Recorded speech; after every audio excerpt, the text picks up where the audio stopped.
first I didn't know why they were doing this, but now I know, right, that they're doing this because loud noises cause people to have strokes, and that's what these people are trying to make people have, okay? And that's why he keeps using this siren.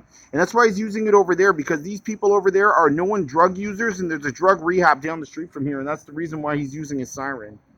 He's trying to make people have strokes. That's the reason why. He knows what he's doing. This guy's trying to make people have strokes. That's why he's using his siren. To tell the truth, that's why he's using his siren. Right? He knows this. He's trying to make people have strokes. He's trying to scare this person to have a stroke across the street. That's what he's trying to do. And he knows he's doing this because he knows that these people are drug users. He knows that this is true.